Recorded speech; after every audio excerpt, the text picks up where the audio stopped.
men who are not lagging behind. Men are always on time.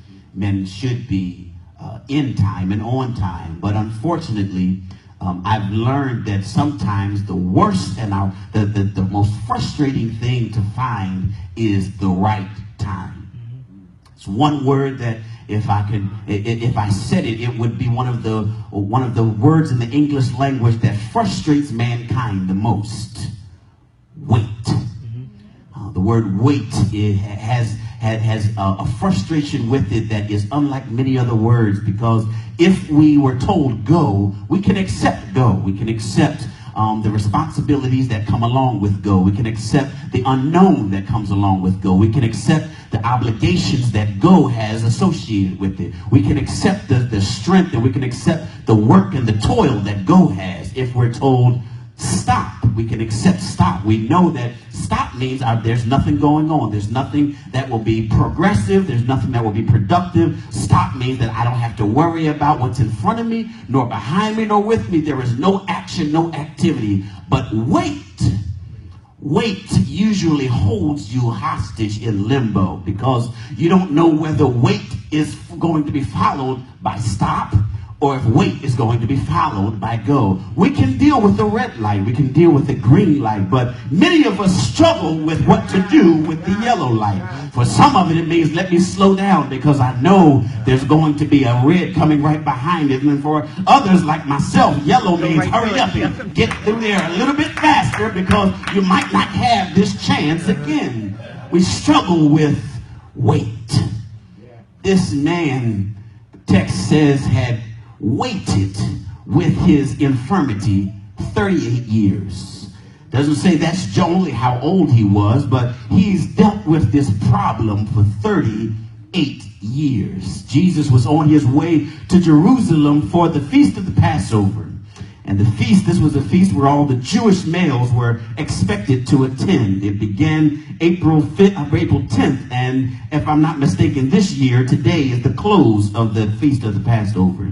It's this feast that commemorates the exodus of the children of Israel from the slavery and bondage of Egyptian tyranny. Jesus reaches this sheep market that had two pools. One of them was called Bethesda, and it had 5 porches. The porches had many, not just a few, but it had many people who had many issues. And maybe it may not happen over here in Jersey, but over in Philly, we can find some neighborhoods that have many people with many issues. It's not always the same issue, but some issues are drug issues. Some issues are alcohol issues. Some issues are disease issues. Some issues are mental issues. Some issues are emotional issues. Some issues are relational issues. But we encounter a space, Jesus encounters this porch that had many people with many issues.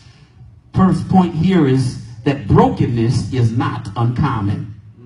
It is not uncommon for us to ask around, to talk to our neighbors and friends and family and find someone else that is lacking in some area of their life. It's not uncommon to be around someone, no matter where you are. You can be in the market, you can be in school, you can be at work, you can be at home with family and friends. You're going to find somebody that's missing something. You want to find somebody that's dealing with something, whether it's a stressor, whether it's a storm, whatever it is, you're going to find there is something common about brokenness. This porch served as a place where those who had individual issues of discomfort, they would come and gather for the same purpose, to be made whole. No matter what variables and margins that separate us in life, the unifying bond is that we all desire to be made whole. We all want to be whole financially. We want to be whole emotionally. We want to be whole spiritually. We want to be whole physically. We want to be whole mentally. We all look for the day that we have nothing lacking, nothing broken,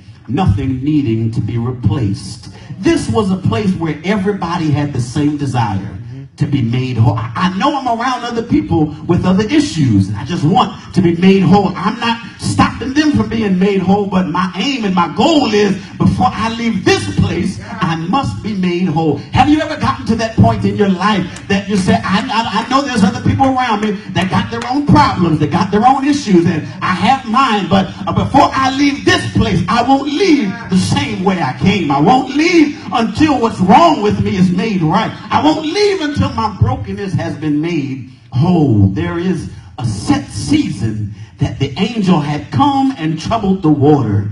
At the troubling of the water, whoever was first to enter the pool was then made whole from his disease. Day after day, week after week, month after month, these men would sit waiting for the troubling of the water. Waiting. Day 1, waiting is easy.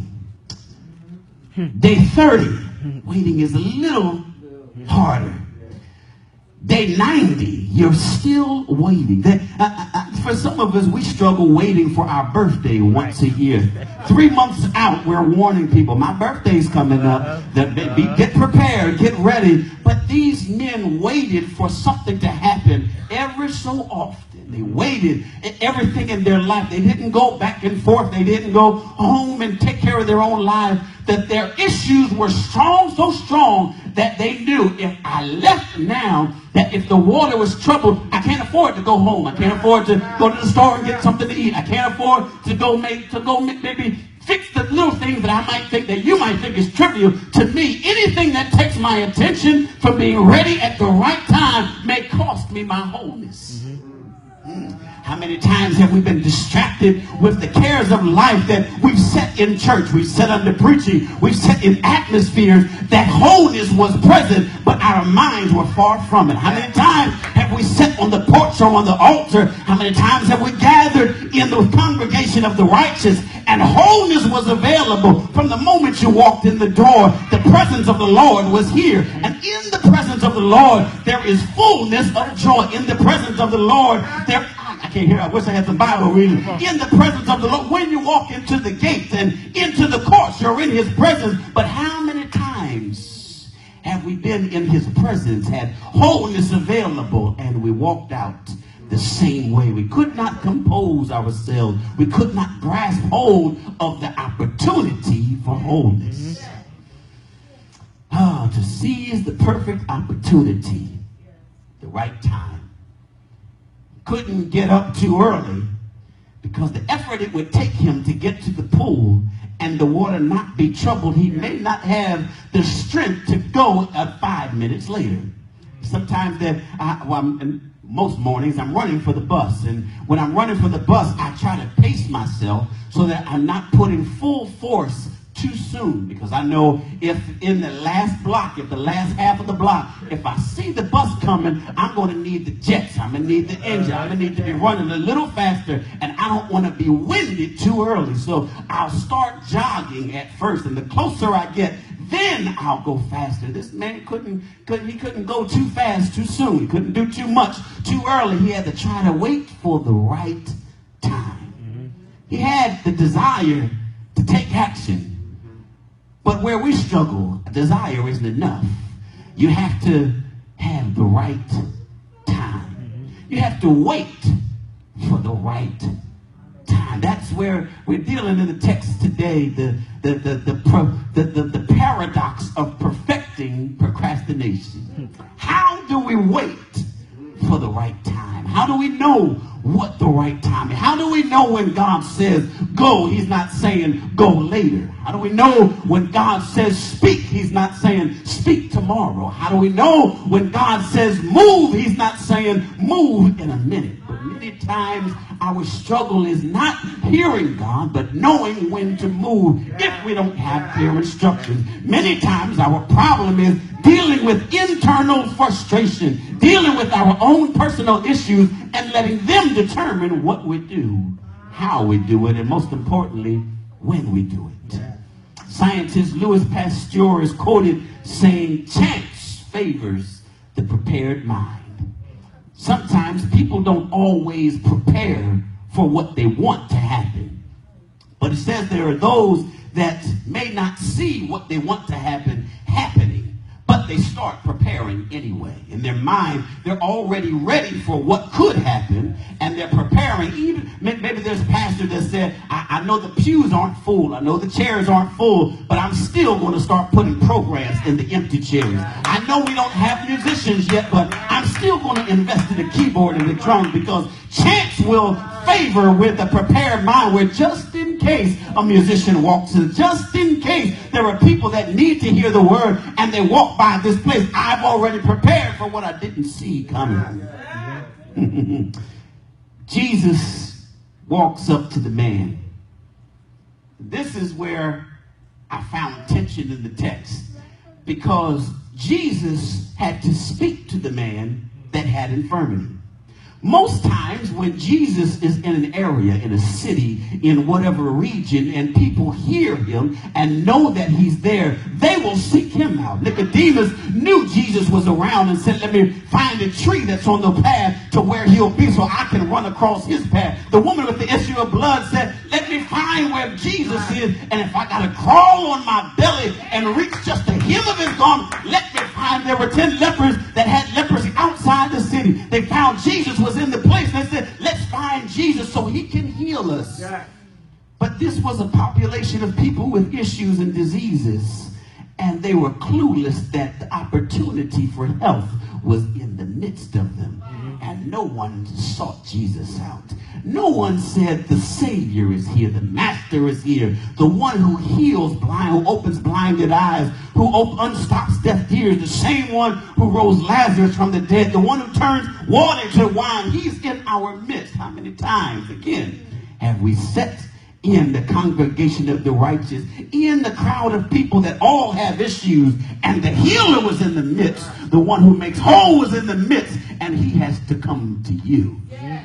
You would think that we would be tired and frustrated enough with dealing with waiting for the right time, that the moment we know he's somewhere in the midst. David said this, I would have fainted except I believed to see the goodness of the Lord in the land of the living. He doesn't even have to be healing me. As long as I know he's healing somebody on my row, I know he's still in the healing business. He don't have to bless me, but as long as I can hear the testimonies that he's still blessing, I still have hope to wait. But this man would not go to Jesus, didn't call to Jesus. The text says that Jesus saw him and went to him. He was with other people on the porch and waited for a set season, waited for a set sign, and they missed the reality that opportunity was standing among them. The perfection of God's timing is often overlooked because we have marginalized his activity. God can only do what I think he should do when I think he should do it. And if it doesn't happen that way, then I think God must have messed up. God must have messed his time up. God must have, he didn't hear my prayer. God didn't know it was me who was in need and not my neighbor. God didn't realize this. It must have been a mistake on God's part if he didn't meet my expectations. We might not want to admit it, but that's how we approach when things don't happen, when we're not as whole as we want to be, and God, it seems that God is still working around me, but he hasn't reached me yet. He's still touching around me, but he hasn't touched me yet. He's still healing around me, but he hasn't healed me yet. He's still moving around me, but he hasn't moved for me yet. He's still blessing around me, but he hasn't blessed me yet. And the frustration of dealing with those inconsistencies sometimes drive us to marginalize God's actions, drives us to put him in our proverbial box, drives us to think that God can't do what he hasn't done until he does it. That was good. It makes us think that God can't do what he hasn't done. Many times we diminish God based on our experience. If he hasn't healed me yet, then he's not a healer. If he hasn't provided yet, then he's not a provider. And until he does it, I don't know that he can do it. And until he does it the way I've seen him do it, he can't do it any other way except the way I've experienced him. There were things that you couldn't tell me God could do until he did it for me. And it blew my mind when it happened, because I thought, I would never think God would move like this. I would never think God would have timing. Like it seemed like when I thought all was lost and everything was gone, he had an extra 60 seconds left, that when I thought time was up, it seemed that he seemed to stretch time out to what he needed and moved and still had time left. And I'm wondering, how did he make this way? How did he open this door? How did he open that door? How did he make this way of escape? How did he fix this situation? But until he did it, I would have never known he was able to do it. Centurion Jairus had a daughter who was sick. He didn't wait for Jesus to get there. He said, Jesus, if you can just send the word.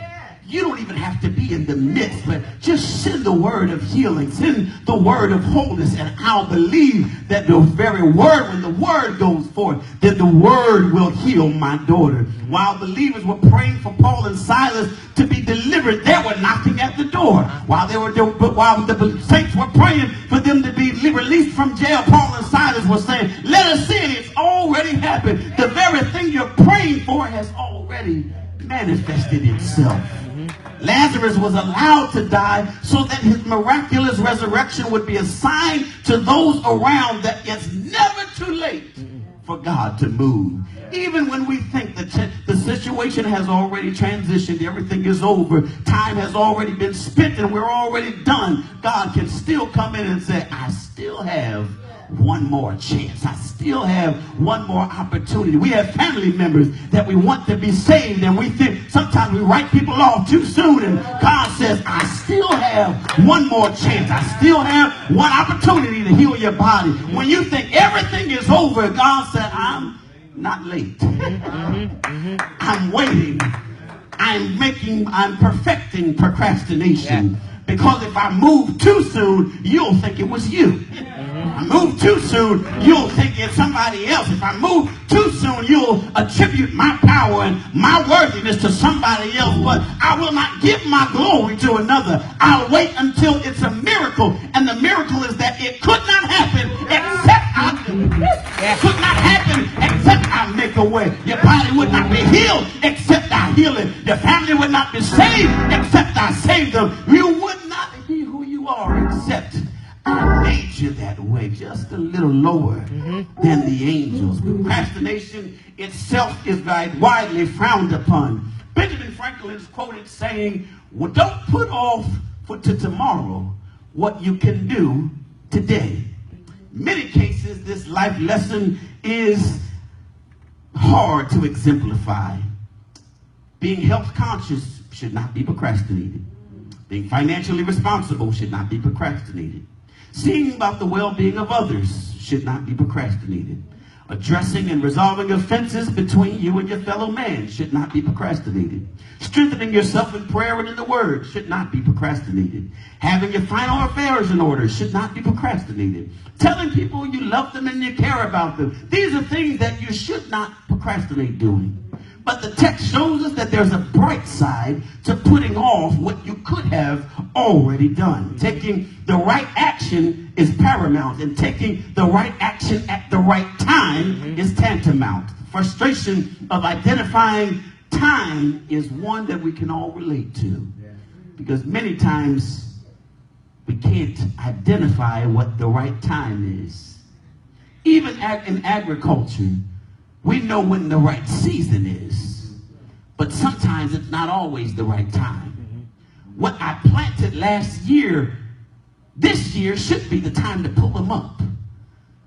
But if the weather didn't cooperate, if the ground didn't cooperate, if I didn't have everything in order, if the season somehow had changed along the way, then just because it's the right season doesn't mean it's the right time. We see fruits and vegetables that were picked a little before this season. They're not ripe just yet. And then some that were picked and left by themselves, we realize that they're past their season and they start to mold. It seems that the time has already expired. There are three things to note in this lesson that will help us to identify when it's time to take action. First is you have insufficient choice. Man had his issue for 38 years. and really had nothing to choose from. You would think that if I could fix myself, it wouldn't take me 38 years to do it. You would think that if I had options and resources that I could pick from and choose from to make myself whole, whatever it took, I would find it within 38 years. But this man was in a situation where he had insufficient choice. The only choice he had was to wait one time a year. And that one time a year, when the angel troubled the water, then he would have to wait for someone else to pick him up. That's point number 2. You have inefficient cooperation. It's not just enough to have insufficient choice, but then you have inefficient cooperation. Those who you think would and should help you can't seem to get the job done. When you're relying and all of your eggs are in one basket and I can't help myself, I can't give myself wholeness, and I'm relying on my prayer partner to always see me through. And it seems at the right time they don't answer their phone. At the right time you can't get in touch with them. It seems like this is the time when I'm dealing with a big storm. This is the time when things in my life aren't as well as they should be, and I can't rely on someone else. I got to be able to do it myself. This is the time to take action. Then this is the time when you don't have all the choices. You have insufficient choice, inefficient cooperation, and then you have immaculate command. The voice from Jesus simply said, take up your bed and walk. The text does not declare that the man was frustrated and argued with Jesus that if I could have taken up my bed and walked, if it was that simple, if it was that easy, I would have done that by now. If someone else would have told me the same thing, I would have done that by now. The same people who I would get to come and pick me up and put me in the pool, I would come and have them pick me up and take up my bed and get out of here. But because this demand came from Jesus himself, there was no opposition. There was no argument. All he did was cooperate. Many times we argue with God when he gives us immaculate demands, immaculate commands. Go and encourage them. Lord, you mean me? Surely you know me. When he puts assignments on our lives and we back off and said, no, that's too much for me. I'm not prepared for that. Moses was the king of excuses. I got a stuttering problem. You don't want me to talk to Pharaoh. I ain't go to the best school, and every issue in the book he could think of. But God said, I've chosen you to be the deliverer of Israel. I've chosen you to be the spokesman. Many times we don't know when to wait until. But the text is clear. When you have no other choice, when you have no other help, and all you have is the word of Jesus. The only thing you can rely on. If he says you will be healed, you will be healed. If he says you will be delivered, you will be delivered. If he says you will be set free, it doesn't matter how long you've been in bondage. You will be set free. My brothers and sisters, I submit to you, men of action is not just a statement, not just a phrase, not just a theme, but it's a command. Nowadays, we need more people who are active and not many people who are just thinking and talking, wishing and wanting, dreaming and deciding. We need people that are actually doing. God takes activity and he'll give you the right direction, but he can't do anything with someone that's just sitting waiting. Can't do anything with someone that's just always trying to figure out what to do next. He loved the disciples because they said, if you want us to follow, just tell us what to do. He said, well, if you want to follow me, come now, drop everything you got and follow me. But wait, I need to go bury my father. Let them bury them. You just follow me. Yeah. Decision, action. He takes our action. And then the text says, my word will be a lamp to your feet and a light to your path. All you have to do is start walking. I'll tell you where to go. I'll tell you when to get there. I'll tell you who to speak to. Many times we miss opportunities that are right in front of us. We miss opportunities to give someone else wholeness because we're so frustrated and so distracted by our own brokenness. I can't help somebody else because I'm broken. But sometimes the only thing we have could be the only thing someone else needs.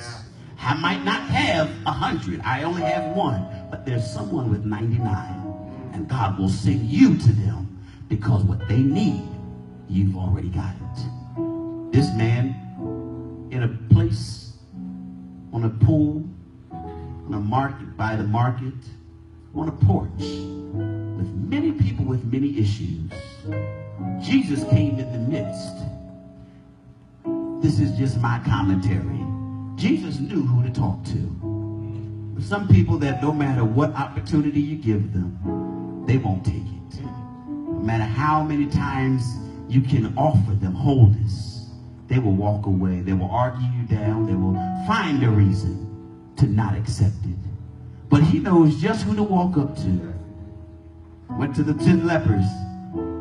He said, go your way. Show yourself to the priest. The text says, as they went, they were made whole. They didn't argue. They didn't fuss or fight. Went to another man who was blind. Jesus spit on the ground. Put his hand in it. Put it on the man's eyes. The man didn't argue with him. Didn't say, no, that's dirty. No, I don't want that. Whenever God is offering wholeness, no matter how unorthodox the way, our job is to accept and to obey. Many times he'll bring you, and it may seem too easy. It may seem too simple. No, God, it's got to be more than just taking up my bed and walk. I've got to jump around 3 times. I've got to run around Jerusalem. I've got to run around Jericho 7 times. It's got to be more than just taking up my bed and walk. But he'll make it just as plain, just as simple. He will never tell you to do something that he has already put it in you to do. This man sat with his issue for 38 years. All he needed was the word of Jesus to command him to walk. While we are standing on your feet, tonight I'd submit that the word of the Lord has gone forth.